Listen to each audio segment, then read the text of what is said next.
ఇర్మియా 29వ అధ్యాయం 10వ వచనం నుంచి 13వ వచనం వరకు చదవవలసిన. యెహోవా ఈ ఆజ్ఞ ఇచ్చుచున్నాడు, బబులోను రాజ్యమునకు 70 సంవత్సరములు గతించిన తరువాతనే మిమ్మును గూర్చి నేను పలికిన శుభవార్త నెరవేర్చి ఈ స్థలమునకు మిమ్మును తిరిగి రప్పించునట్లు నేను మిమ్మును దర్శింతును. నేను మిమ్మును గూర్చి ఉద్దేశించిన సంగతులను నేను ఎరుగుతును. రాబోవు కాలమందు మీకు నిరీక్షణ కలుగునట్లుగా అవి సమాధానకరమైన ఉద్దేశములే గాని హానికరమైనవి కావు. ఇదే యెహోవా వాక్కు.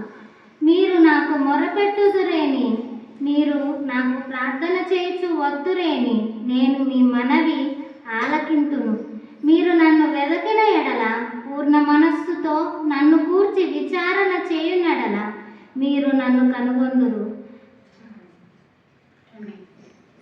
ప్రార్థన చేసుకున్నాము. మహోన్నత పరిశుద్ధుడైన తండ్రి, ఈ వాక్య భాగంలో వెలుచంగా మీ శుభవార్తను చాటుచంగా తప్ప మీ కృపలు మమ్మల్ని జ్ఞాపకం చేసుకుని నన్ను నిలబెట్టుకుని నా నుండి వందనాలు. మీ ఆత్మ సహాయం నాకు అందించి నా నోటిని పూర్తిగా వాడుతూ మీరే మహిమ పొందమని వేడుకుంటూ త్వరలో రాని యేసుక్రీస్తు పేరిట వేడుకుంటున్నాను తండ్రి. యెహోవా ఈ ఆజ్ఞ ఇచ్చుచున్నాడు, బబులోను రాష్ట్రమునకు 70 సంవత్సరాలు గతించిన తర్వాతనే మిమ్మల్ని గురించి నేను పలికిన శుభవార్త నెరవేర్చి ఈ స్థలమునకు మిమ్మల్ని తిరిగి రప్పించాను. బబులోను రాజ్యానికి నెరవేర్చాడు పలికిన శుభవార్తనిచ్చి, మనకి కూడా ఒక శుభవార్తనిచ్చాడు. మరి ఆ గర్భాన్ని గురించి తిరిగి మన చెంతకు వచ్చాడు. మానవులమైన మన కొరకు మానవ రూపంలోనే తిరిగి వచ్చాడు యేసయ్య. మరి ఆ వాగ్దానం మనం ఆయన ఎప్పుడు నెరవేర్చుకుంటూనే వస్తున్నాడు. దేవుడు ఎప్పుడు మన కోసం ఆయన్ని నింపుకుంటూ ఉన్నాడు, ఆయన్ని మార్చుకుంటూ ఉన్నాడు, తను తాను తగ్గించుకుంటూనే ఉన్నాడు. యెహోవా ఆజ్ఞ ఎప్పుడు యెహోవాకు నెరవేర్చబడుతూనే ఉంది. అందుకని తిరిగి కూడా రానయ్యున్నాను అని కూడా వాక్కునిచ్చున్నాను. పుడతాను అని శుభవార్త ఎలా వచ్చిందో ఇప్పుడు తిరిగి రాబోయే సువార్త, రక్షణ సువార్త అందించి మన కొరకు మన మధ్యకి రానై ఉన్నాడు, మనల్ని తిరిగి తీసుకువెళ్ళనై ఉన్నాడు. మరి అటువంటిప్పుడు మనం ఏం చేయాలి? మనం ఎలా ఉండాలి? అందుకే ఇంకా మీద మీకు నిరీక్షణ తగ్గినట్టుగా సమాధానకరమైన ఉద్దేశంలో కానీ హానికరమైన కాదు. మనకెప్పుడు సమాధానానికే దేవుడు వచ్చాడు, సమాధానం ఇచ్చేదానికి. ఆయన సమాధానానికి అధిపతి. మరి ఆయన వచ్చినప్పుడు మనకి ఎంత సంతోషం, ఎంత ఆనందం. మరి యేసయ్య పుట్టినది క్రిస్మస్ రోజు అందరూ వివరిస్తారు, ఎవరు ప్రసంగం చేస్తారు. కానీ మనకి ముందుగా ప్రవచనాలు, ఎన్నో ప్రవచనాల ద్వారా ఆయన వస్తున్నాడని శుభవార్త మన కోసం వచ్చింది భూమి మీదకి. మరి ప్రజలు ఎంతవరకు మనం లోపడుతున్నాం? అవి సమాధానకరమైన ఉద్దేశమే కానీ హానికరమైనవి కావు. ఇదే వాక్కు, మీరు నాకు మొరపెట్టుదురేమి, మీరు నాకు ప్రార్థన చేయించు వద్దురేమి నేను మీ మనవి ఆలకించును. మనం ప్రార్థన చేస్తూ ఉంటేనే, మనం మొరపెడుతూనే ఉంటుంది కదా మనం మన ఆలకించేది దేవుడు. మన మధ్య ఉండేది, నివసించేది కూడా ఆయన అప్పుడే కదా. మరి అటువంటి పరిస్థితుల్లో మనం ఏం చేయాలి? ఎల్లప్పుడూ ఆయన్ని స్తుతి చెల్లించే వాళ్ళంగా తను తాను తగ్గించుకుని మహిమ పొందాడు. కాబట్టి మనం ఆయనకు లోబడి, మన విధేయులై, మనం ఆయన ఎడల ఎప్పుడు భయభక్తితో కలిగి ఉండి మనం ఉంటేనే మనం దేవుని ఎదుర్కోగలము. మీరు నన్ను ఎదుర్కోలేక పూర్ణ మనసుతో నన్ను గురించి విచారణ చేయలేక మీరు నన్ను కలుగుతారు.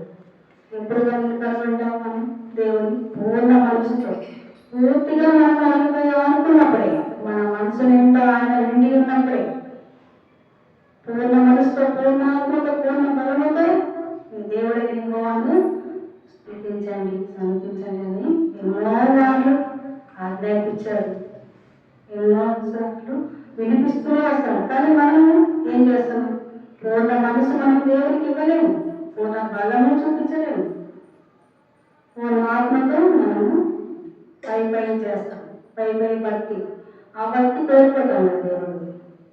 మనం క్రమమైన భక్తి కోరుకోవటానికి పూర్ణ ఆత్మతో పూర్ణ మనసుతో మనము ఆయన సేవించాలని కోరుకుంటున్నాడు. ఆయన ఆత్మని అడుగు వేయాలనుకుంటున్నాడు. నేను మీకు కనపరుచుకుంటూ అంటున్నాడు. ఎప్పుడు అట్లా చేసినప్పుడే అన్నిటిని గురించి మీరు విచారణ చేయగలిగిన మీరు నన్ను కనుగొంటారు. నన్ను నేను మీకు కనపరుచుకోలేదు. ఇదే ఆయన కనపరుచుకోవాలంటే మనకి ఆయన దగ్గరగా ఉండాలండి. ఆయన సమీపంలో ఉండి మనల్ని ఆలకించాలండి. ఆయన ఇప్పుడు దీన మనసుతో మన మధ్యకి వచ్చాడు, కానీ తను తాను తగ్గించుకున్నాడు. మనం ఏం చేస్తున్నాం? ఇంతసేపు మనం దూరం పెడుతూ ఆయన దూరంగా ఉంటున్నాం. మనకు ఆయన కావాల్సింది ఏంటి? మనం ప్రేమించడం, ఆయనతో మనము ప్రేమించబడటం. దేవుడు మన ప్రేమని కోరుకున్నాడు, విధేయులై ఉండటమే కోరుకున్నాడు. ఇదేమి కోరుకున్నాడు? లోకంలో సమస్తం ఆయన అనుగ్రహించిన వాడు. మరి ఆయనకి సర్వ సృష్టికర్తకు ఏం అవసరం? పూర్ణ మనసే కావాలి.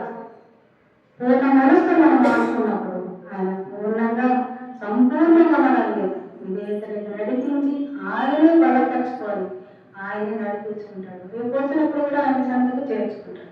మరి అటువంటిప్పుడు మనం ఎంతకాలం మనం దేవుడికి దూరంగా ఉంటాం. ఆ శుభవార్తను ఎందుకు దూరపరుచుకున్నాం? ప్రవక్త ద్వారా ఎంతో శుభవార్త మనకి ఇచ్చారు. సేవకుల ద్వారా వస్తుంది. ఎన్నో సార్లు దేవుడే మాట్లాడతారు కొంతమందితో వ్యక్తిగతంగా. మరి అయినప్పటికీ కూడా మనం ఇంకా లోకంలో ఆయాసపడుతూ ఆలోచన చేస్తూ మన బలాన్ని మన శక్తిని పై ఆనుకుంటూ, అందుకే పూర్ణాత్మతో అంటున్నాడు దేవుడు. ఆత్మ కావాల్సింది ఆయనకి. ఆత్మ మనకు తెలియని దీపం కాబట్టి ఆయన చెంతకు చేరాలి. కాబట్టి మనం ఆయన సన్నిధికి చేరాలంటే పూర్ణ మనసుతో మనము ఆయన ఆరాధించే వారంగానే ఉండాలి. ఎప్పుడు ఆయన కనపరిచే వారంగా ఉండాలి. అందుకే బబులోను రాజ్యాన్ని జ్ఞాపకం చేసుకున్నాడు. అదేవిధంగా శుభవార్త వాళ్ళకి ఎలా వచ్చిందో మనకి కూడా ఈరోజు శుభవార్త వచ్చింది. శుభవార్త వచ్చి మనకి యేసయ్య జన్మించాడు. మన తండ్రి ద్వారా మనకి ఉద్భవించాడు ఈ లోకంలో. ఏ పాపము లేని దేవుడు. మరి అటువంటి దేవుడిని మన జంటకు వచ్చినప్పుడు మనం ఏం చేయాలి? ఆయన తాను తగ్గించినప్పుడు మనం ఏం చేయాలి? దూరం పెడుతూ ఎంతసేపు ఆయన త్యాగాన్ని, ఆయన ప్రేమను గుర్తించలేకపోతున్నాం. ఈ లోకంలో మునిగిపోతున్నాం ఎంతసేపు. రేపు దేవుడు వచ్చినప్పుడు ప్రశ్నించినప్పుడు మనం ఏం చేస్తాం? మీరు నాకు మొరపెట్టులేని నేను, మీరు నాకు ప్రార్థన చేయొచ్చు ఒత్తులేని మనం ఆలకించు. మనం ప్రార్థన చేయకుండా, మనం మొరపెట్టకుండా ఈ లోకంలో నాకు అది కావాలి, ఇది కావాలయ్యా, నాకు ఈ సహాయం కావాలి, కానీ నా ఆత్మ నశించిపోతుందయ్యా, దుష్టుడు దొంగిలించాలని చూస్తున్నాడయ్యా, ఎప్పుడు నాకు పోరాటం, ఈ లోకంలో పోరాటం ఉందయ్యా, ఈ పోరాటాన్ని జయించే శక్తి నాకు ఇయ్యయ్యా అని పూర్ణ మనసుతో మనం దేవుని సన్నిధిలో మోకరిస్తున్నాం. లోకాన్ని జయించకపోతే, మన శరీరాన్ని జయించకపోతే దుష్టుని మనం ఏం జయించలేము. దుష్టుడు ప్రతి క్షణము ప్రేరేపణిస్తూ ఉంటాడు. మార్గం తప్పించాలా, దేవుడి మార్గాన్ని ఇచ్చి తప్పించాలని చూస్తాం. మరి అటువంటిప్పుడు మనము జాగ్రత్త కలిగి మన మనసుని స్వాధీనంలో ఉంచుకొని దేవుని ఆనుకొని ఆ శుభవార్త కోసం, ఇప్పుడు కరదూరధ్వని కోసం, లేదు యేసయ్య ఎప్పుడు వస్తాడో రెండవ రకంలో ఆ పిలుపు కోసం మన మధ్యకి వచ్చాడని మనం క్రిస్మస్ ఆనందంగా చేసుకుంటాం. ప్రతి ఇంట్లో పండగ అనుకోండి. ఈ లోకాచారంగా లోకాచారంగా దేవుడు కోరుకోవడం లేదు, మనం చేసుకోమంటాడు. మన జన్మదినమే అంత గ్రాండ్గా చేసుకున్నప్పుడు యేసయ్య చేసుకోవడం తప్పలేదు కదా, చేసుకోవచ్చు. క్రిస్మస్ ఆనందం అనుభవించవచ్చు. మన లోక రక్షకుడు మన మధ్య ఉద్భవించాడు కాబట్టి, మన కోసం తను తాను మనిషిగా వచ్చాడు కాబట్టి మనము రక్త మాంసాలు కలిగి ఆయన త్యాగము మనం జ్ఞాపకం చేసుకుంటూ స్తుతించవచ్చు, ఆరాధించవచ్చు. క్రిస్మస్ అంటే ఆరాధన. మరి ఆ ఆరాధన మనలో పూర్ణ మనసుతో ఆరాధించిన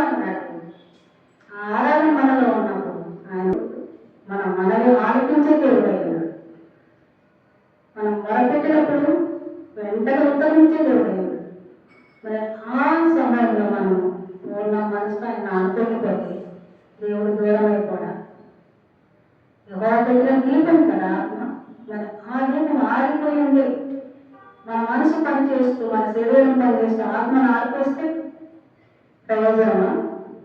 దేవుని పిలుపుని ఆలకిస్తాము, ఆలకించాలి. అప్పుడు దేవుడు ఏం చేస్తాడు? చూసి చూసి ఇక్కడ నాకు లేచి లేదు కాబట్టి నేను వెళ్ళిపోతాను అనుకుంటాడు.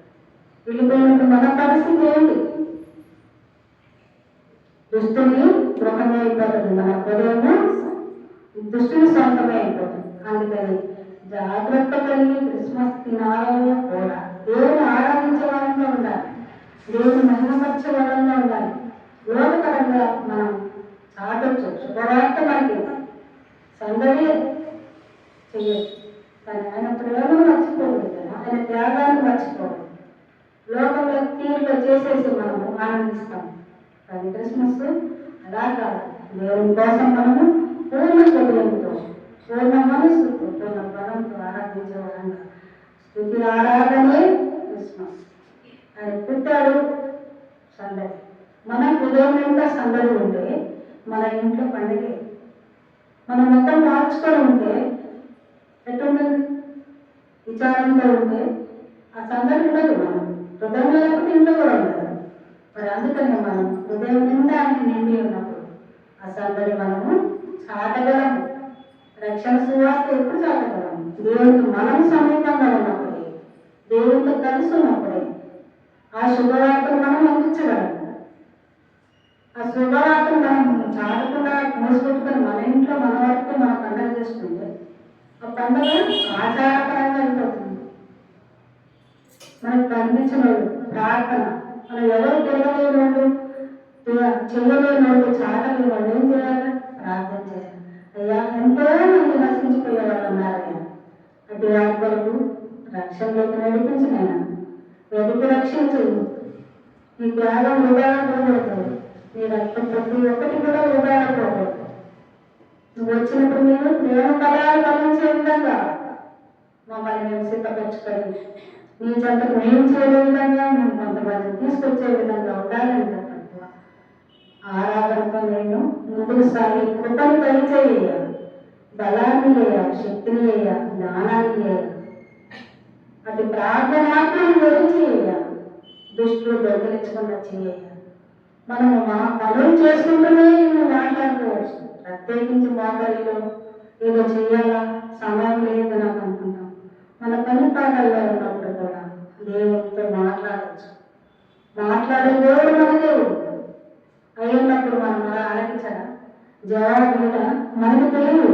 వెనక ఆత్మలు ఏవి రక్షింపబడుతున్నాయో మన క్రియల ద్వారా, మన ప్రవర్తన ద్వారా.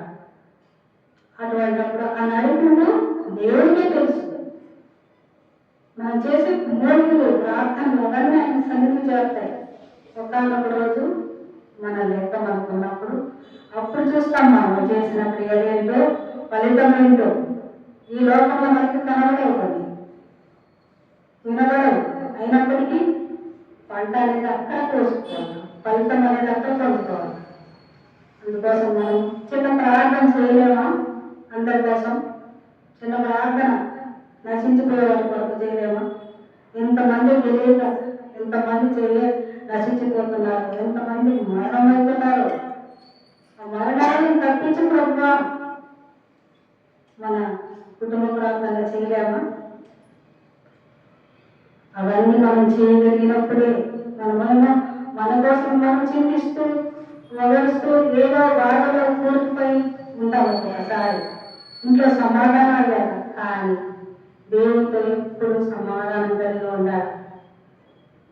ఆయన నివసించాలా మనలో, ఆయనతో మనతో ఉండాలా, మనం ఆయనతో ఉండాలంటే ఎప్పుడు మనలో నెమ్మది ఉండాలి, సమాధానం ఉండాలి, సంతోషం ఉండాలంటే దేవుడు ఎప్పుడు మనతో కలిసి ఉండాలి. అదే క్రిస్మస్. ఎప్పుడు మనతో ఉంటేనే, మనలో ఆరాధన ఉంటేనే అదే క్రిస్మస్. ప్రతి దినము క్రిస్మస్. ఒక్కరోజే కాదు, ఏసై పుట్టింది మన కోసం. మనతో నివసిస్తున్న వాడు మన దేవుడు, సజీవుడు. ఆయన తిరిగి లేచిన దేవుడు, మనల్ని రక్షించి తీసుకుపోయి మళ్ళా రానయ్యున్న దేవుడు. కాబట్టి మనం ఎలా ఉండాలి? సంతోషించే శుభవార్తలు, అయ్యా పుట్టాడు, తిరిగి వస్తాడు అని ఒక్క రెండు మాటలు మనం ఎవరికైనా చెప్పగలిగితే అదే క్రిస్మస్. దూతలు చేస్తారు గోళ్ళకి గ్రామానికి. వాళ్ళు ఏం చేశారు?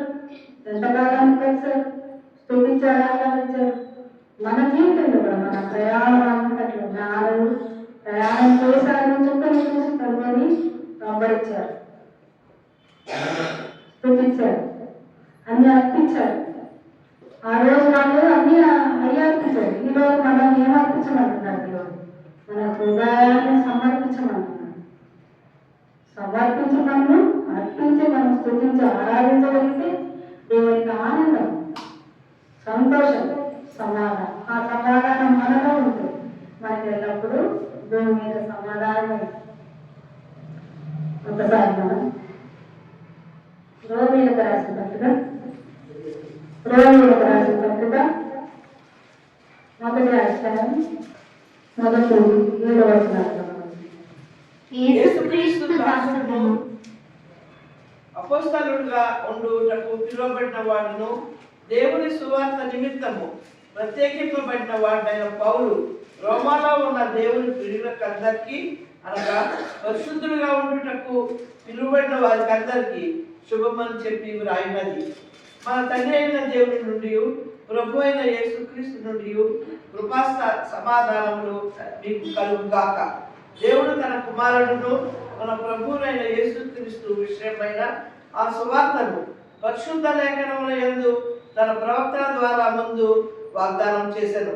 యేసుక్రీస్తు శరీరమును బట్టి దావీదు సంతానముగాను మృతుల్లో నుండి పునరుద్ధారుడైనందున పరిశుద్ధమైన ఆత్మను బట్టి ప్రభావము చేత దేవుని కుమారుడుగా నిరూపింపబడిన వాడాయను. ఈయన నామము నిమిత్తము సమస్త జనులు విశ్వాసములకు విధేయులైనట్లు ఈయన ద్వారా మేము కృపను అపోస్తలత్వమును పొందితిమి.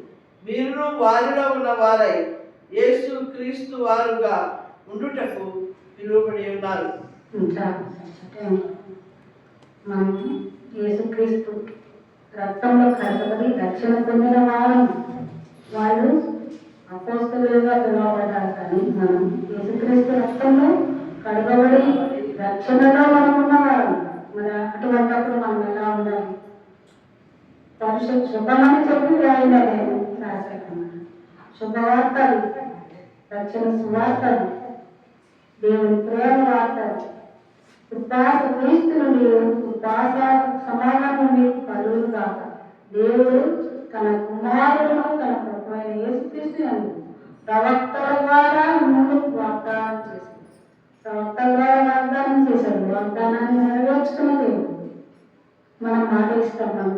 నెరవేరుస్తామా?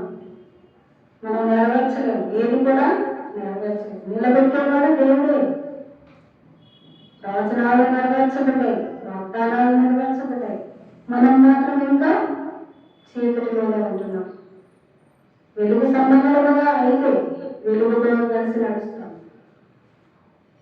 ఆయన పెట్టిన దీపం ఎప్పుడు ఆగిపోదు. ఆయన వెలిగించిన దీపము ఆగిపోదు. ఆయన రక్షణలో మనము కడగబడి, ఆయన స్వరక్తం ద్వారా కడగబడి మనం నిలబడగన్న వారమైతే ఆయన రక్షణలో నిలబడతాము. ఆయన వెంబడిస్తాము, ఆయన చాటుతాము, తిరిగి ఆయన కోసం ఎదురు చూస్తాము. ఎదురు చూసినప్పుడు మనం ఆయన వచ్చినప్పుడు ఆయనతో చేరి ఆనందిస్తాం. మరి అటువంటి శుభవార్త మనకి కావాలా? ఎంతసేపు మనము క్రిస్మస్ ఆనందంగానే ఉంటాము. మనలో ఎప్పుడు జన్మిస్తాడు దేవుడు. మనలో జన్మించిన రోజుల్లో నిజమైన క్రిస్మస్. ఇంకా ఏమైనా వెనక్కుంటే రక్షింపబడ్డ వారు కూడా నిర్లక్ష్యం చేసేవారు ఉన్నారు. మనం ఆ రక్షణ భాగ్యం పొందుకొని ఎదురు చూసిన వారంగా ఉంటే ఆయన ఎత్తబడే గుంపులో మనము ఉంటాం. మరి అదే ఆ నిరీక్షణ, ఆ శుభవార్త మనకి కావాలి. ఈ లోకంలో ఏ ఆచారమైనవి కాదు. ఆనందించండి, ప్రభువుని బట్టి ఆనందించండి, సంతోషించండి. కానీ దేవుని మర్చిపోవద్దు. దేవుని మర్చిపోతే మనము ఒక్కరోజు మన జన్మదినం కూడా ఒక్కరోజు జ్ఞాపకం చేసుకుంటాం. అప్పుడు ఏమి స్థుతిస్తాం మనం దేవుని? అయ్యా నన్ను ఈ విధంగా పుట్టించినందుకు వందనాలయ్యా అని చెల్లిస్తాం. ఆ వందనాలన్నీ మన జీవితకాలం అంతా ఉండాలి కదా. ఒక్కరోజు మనం వదిలిపెట్టాం కదా. నూతన సంవత్సరం అనుగ్రహించు ప్రభువా,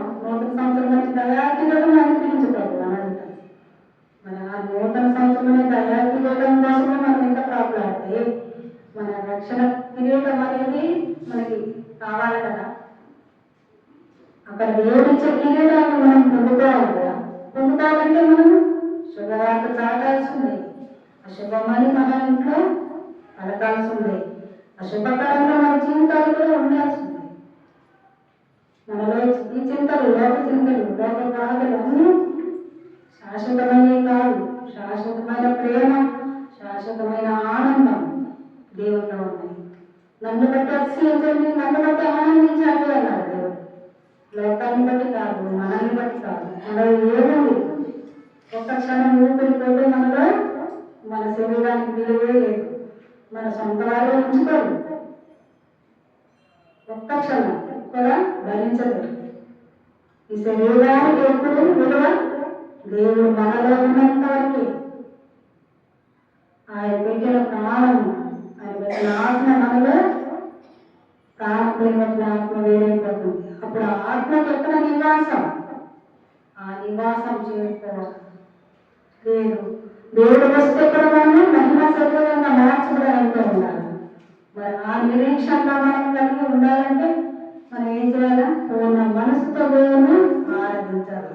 ఈయన నామము నిమిత్తమని సమస్త జనులు విశ్వాసములకు విధేయులైనట్లు ఈయన ద్వారా నేను కృపను అపోస్తలత్వమును పొందితిమి. మీరును వారిలో ఉన్నవారైతే యేసుక్రీస్తు వారుగా ఉండుటకు పిలువబడి ఉన్నారు. మనము దేవుని బిడ్డలుగానే పిలువబడి ఉన్నాము. దేవునితో కలిసి ఉండాలనుకుంటే మనం దేవునితోనే సహవాసం చేయాలి. లోకంతో కాదు, లోక పోవడం కాదు. లోకంలో అందరూ చేస్తారు, మనం అనుకుంటాము మనం ఇక్కడ పేరెంట్స్ ఇక్కడ కూర్చొని చేశాము, అందరూ డ్యాన్స్ చేస్తున్నారు, అందరూ బాగా ఎంజాయ్ చేస్తున్నారు అనుకుంటాం. ఎంజాయ్ చేసే వాళ్ళలో తాగిన వాళ్ళు కూడా ఉంటారు. అక్కడ ఏం విస్తరిస్తుంది? పరిశుద్ధత అనేది ఉంటుందా? పాపం అనేది ఉంటుంది. మనము శుభవార్త తీసుకెళ్ళాలంటే గోబర్లో పోవచ్చు. ఆ ఇంట్లో మమ్మల్ని సంఘంలో కాదు, బయట ప్రజల కోసం ఆ శుభవార్త చాటాల్సిన బయట. మనం రోజు తిరుగుతుంటారు, అది ఒక్క రోజు ఎందుకు? రోజు చెప్పలేమా? రోజు పేరెంట్స్ చేయలేమా? ఒక్కరికి చెప్పగలుగుతారు పేరెంట్స్ చేసినట్టే. వ్యవసాయం పుట్టాలనుకుంటే పాడుకుంటూ పోతూ ఉంటారు వాళ్ళు. మనం మాట్లాడుకుంటూ పోలేమా? ఎవరికన్నా ఒక వ్యక్తి ప్రయాణంలో కలిశారు, మన ఇంటి పక్కన కలిశారు, మనతో దారిలో కలిశారు, వాళ్ళతో మనం దేవుడి ప్రేమను పంచుకోలేమా? సంవత్సరం అంతా మనం పేరెంట్సే కదా, సంవత్సరం అంతా వ్యవసాయం పుట్టినట్టే కదా. మరి అవన్నీ మనం ఎందుకు మర్చిపోయాం? ఒక్క రోజు కోసమే విరమిస్తాం, ఎంతో సమయాన్ని, ఎంతో ధనాన్ని వృధా పరుచుకుంటాం. అందుకని మనలో యేసయ్య ఎప్పుడు జన్మించే ఉండాలి. ఎప్పుడు ఆయన లోకరక్షకుడు మన కోసం పుట్టి ఉంటాడని ఎప్పుడు మనకి ఆనందం కలుగుతూనే ఉండాలి. యేసయ్య రాబోతున్నాడు మన కోసం. ఆయన కోసం మనం ఎదురు చూద్దాం, సిద్ధపడతాం, విధేయత చూపిద్దాం, ఆరాధిద్దాం అనేది మనలో ఎప్పుడు నిలిచే ఉంటాడు. మొదటి రాజ్యాన్ని మొదటి నుంచి 4వ వచనం. దేవుడు ఏర్పరచుకున్న వారి విశ్వాసము నిమిత్తమును నిత్య జీవ నిరీక్షణతో కూడిన భక్తికి ఆధారముకు సత్య విషయమైన అనుభవ జ్ఞానము నిమిత్తమును దేవుని దాసుడును యేసుక్రీస్తు అపోస్తలుడనైన పౌలు మనకు అందరిదైన విశ్వాస విషయంలో నా నిజమైన కుమారుడకు తీతుకు శుభమని చెప్పి వ్రాయునది. నిత్య జీవమును అబద్ధమాడనేరని దేవుడు అనాది కాలమందే వాగ్దానం చేశాను. కానీ ఇప్పుడు మన రక్షకుడైన దేవుని ఆజ్ఞ ప్రకారము నాకు అప్పగింపబడిన సువార్త ప్రకటన వలన తన వాక్యమును యుక్త కాలముల యందు బయలుపరచడు. తండ్రి అయిన దేవుడి నుండి మన రక్షకుడైన క్రీస్తు యేసు నుండి కృపయు కనికరమును సమాధానమును నీకు కలుగును కాక. మనకి ఏముంది? పరిశుద్ధుడైన పౌరుని ఏర్పరచుకున్నాం. పౌరుని అంత కఠినతలో నుంచి మార్చుకుని పౌరుగా మార్చిన సంఘానికి వాళ్ళ శిష్యుడికి రాస్తున్నాడు, తీరికి రాస్తున్నాడు. తీరికి రాసిన దాంట్లో ఏమని చెప్తుంది? ఆ నిత్య జీవమును వర్తమానమేవని దేవుని అనాది కాలమందే వాగ్దానం చేసింది. కానీ ఇప్పుడు మన రక్షకుడైన దేవుని ఆజ్ఞ ప్రకారం నాకు అప్పగింపబడిన సువార్త ప్రకటన వలన తన వాక్యమును యుక్తకాలంలో బయలుపరచను. సువార్త మనకు కావాల్సింది. మెయిన్ శుభవార్త అయిపోయింది, ఆయన వచ్చాడు.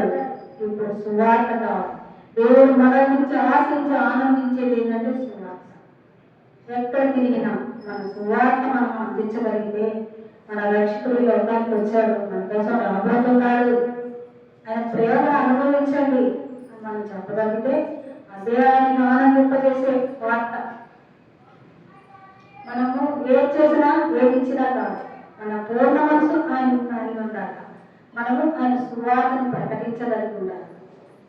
ప్రతి ఒక్క భక్తుడు, ప్రతి ఒక్క శిష్యుడు ఆయనకి లోబడి సమస్తము వదులుకొని చేసిన వాడే. ఆయన దాసులుగా ప్రాణాల సహాయతను అప్పగించిన వాడే. మన ప్రాణాన్ని కూడా లెక్క చేసుకోలేదు. ఆయన ప్రేమ ముందు మన ప్రాణంలో కూడా ఎక్కువ కాదు. మనము జీవించుంటే ఇక్కడ ఉంటాము, మనం కళ్ళు వస్తే ఎక్కడ ఉంటాం, జీవించంటే ఉంటాం. అట్టి నిరీక్షణ మనలో, అట్టి విశ్వాసం మనలో బలంగా ఉంటే మనకి అంతకంటే భాగ్యం లేదు. ఈ లోకంలో ఎంత కాలం జీవించినా అన్ని పోరాడాలి, అంత అపజేయాలి, అశాంతి.